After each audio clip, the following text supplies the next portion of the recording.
एक व्हाट्सएप पर भाई है, उन्होंने मुझसे कहा कि सर मुझे बहुत टाइम हो गया लेकिन मैं वासना से नहीं निकल पाता, मैं बार बार उसमें चला जाता हूँ। बहुत सारी उनकी और मेरी बातें हुई। फिर उन्होंने कहा कि सर मैं अपने आप को बिजी रखने के लिए बहुत सारे काम करता हूँ। उन्होंने बताया कि अब कुछ ऐप हैं जो आजकल यूट्यूब की एड में दिखाए जाते हैं, जैसे एक प्रतिलिपि, कुको एफएम, पॉकेट एफएम। उन्होंने बताया कि सर मैं प्रतिलिपि पर रोज कॉमिक्स पढ़ता हूँ और उसकी ऐड ज्यादा चलती है और मैं रात को सोते टाइम उसी को पढ़ता हूँ ताकि मैं बिजी रहूं। और उन्होंने उसके बारे में बहुत सारी बातें भी बताई। मुझे सोचकर थोड़ा अजीब लगा और जब ज्यादा गहराई से सोचा तो थोड़ा दुखी भी हुआ कि अपने ही भारत के लोग अपनों को ही डुबा रहे हैं। मैंने जब प्रतिलिपि ऐप को प्ले स्टोर पर देखा तो पता चला 1 करोड़ से ज्यादा लोग उसे डाउनलोड कर चुके हैं। और ये देखकर मुझे बड़ा अचंभा हुआ कि वाह यार क्या बात है, 1 करोड़ से ज्यादा भारतीय। 1 करोड़ जानते हो आप कितना होता है? तो सोचो हमारे युवाओं का कितना ज्यादा समय किस चीज के लिए जा रहा है। पोर्नोग्राफी के लिए तो जा ही रहा है। मैं वहां बता रहा हूं कि वो चिंतन किस चीज का कर रहे हैं। और उन्हें ही देखो जिन्होंने ये ऐप बनाया, प्रतिलिपि। भागवत गीता को कोई प्रमोट नहीं कर रहा, हमारे उपनिषदों को कोई प्रमोट नहीं कर रहा। और उस प्रतिलिपि ऐप में, कुको एफएम में या और भी ऐसे ही जितने ऐपों में, उनमें होता क्या है? उनमें होता है मजेदार स्टोरी, रोमांस, ये चीज मतलब वासना ठीक से भर रखी है। और जहां रोमांस की स्टोरी या ऑडियो बुक देखी, जाहिर सी बात है लोग सुनेंगे ही सुनेंगे, क्योंकि वासना तो बहुत ठूस ठूस कर भरी है। देखो मैं यहां ज्यादा बात नहीं बोलने वाला, मैं यहां एक ही बात बोलूंगा कि इंसान अगर कुछ चीज अपनी इच्छा से पढ़ता है तो जाहिर सी बात है कि वो उसके जैसा अपना आचरण भी करेगा, वो उसके जैसा बनेगा भी।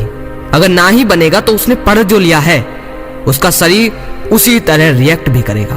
तुम्हारी कॉमिक्स, तुम्हारी प्रतिलिपि, तुम्हारी कोको एफएम, ये और भी जितने भी ऐप हैं, ये तुम्हें ना तो वासना से मुक्त करने वाले हैं, ना ही तुम्हारी प्रॉब्लम को सॉल्व करने वाले हैं, बल्कि तुम्हें वासना में गिरा रहे हैं। और इससे तुम्हें गुस्सा भी आएगा। क्यों? क्योंकि तुम काम धंधा छोड़कर, अपने सक्सेस को छोड़कर, अध्यात्म को छोड़कर इस चीज में लग रहे हो। अध्यात्म तो आपको पता भी नहीं है, आप बस ये सोचोगे कि इतना सारा टाइम मैंने इसमें लगा दिया, अभी तो मेरा बाकी काम भी पड़ा है। और अगर ना भी सोचो तो देखो 1 करोड़ लोग, और 1 करोड़ में से होगा कौन? जाहिर सी बात है 50 लाख 70 लाख लोग हमारे नवयुवक ही होंगे।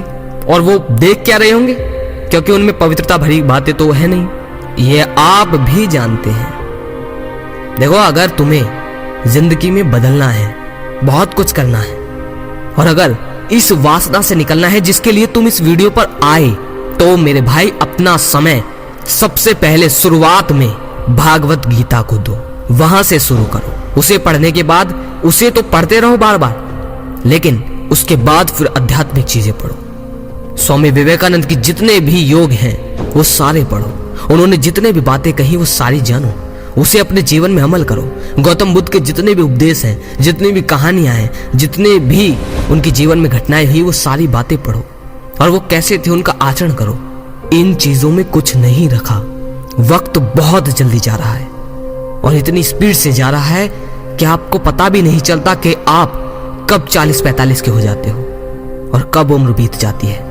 ये प्रतिलिपि ऐप, ये कुको एफएम और ये ऑडियो बुक के जितने भी चक्कर में आपको पढ़ा रहे हैं, उन्हें तो अच्छी खासी इनकम हो रही है, लेकिन वो ये नहीं सोच रहे कि देश के युवक का, देश के लोगों की वासना का कितना भयंकर भूचाल उनके अंदर पैदा हो रहा है। वो ये नहीं सोच रहे।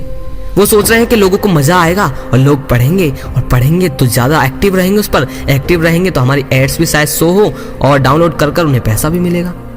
वो इनकम कर रहे हैं, वो अपनी सक्सेस की तरफ हैं, लेकिन अपने ही भारतीय होकर वो उस चीज को प्रमोट नहीं कर रहे। और वो करे भी क्यों जब कोई पढ़ना ही नहीं चाहता?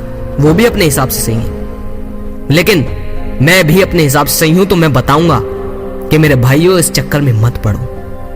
तुम्हारे पास इतना कम समय होता है और फिर भी तुम आधे से ज्यादा टाइम तो तुम पहले पोर्नोग्राफी में, फिर अश्लील थॉट को रिपीट करने में, फिर उसके बाद ये प्रतिलिपि जैसे ऐपों में पड़े हो? क्या कर रहे हो यार तुम? समय बहुत जल्दी जा रहा है। इसकी कीमत शायद तुम्हें अभी पता ना हो, लेकिन जब वक्त बीतेगा ना, बहुत टाइम बाद, तुम्हें यह एहसास होगा कि अब मेरी जिंदगी बहुत कम बची है। जो करना था वो पहले करना था, अब शायद उम्मीद नहीं बची। तो इन चक्करों में मत पड़ो।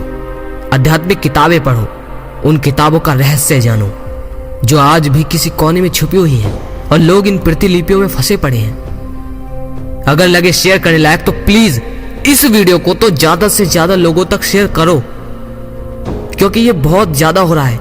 1 करोड़ कोई छोटी बात नहीं होती। अगली वीडियो में फिर मिलते हैं। जय श्री कृष्णा।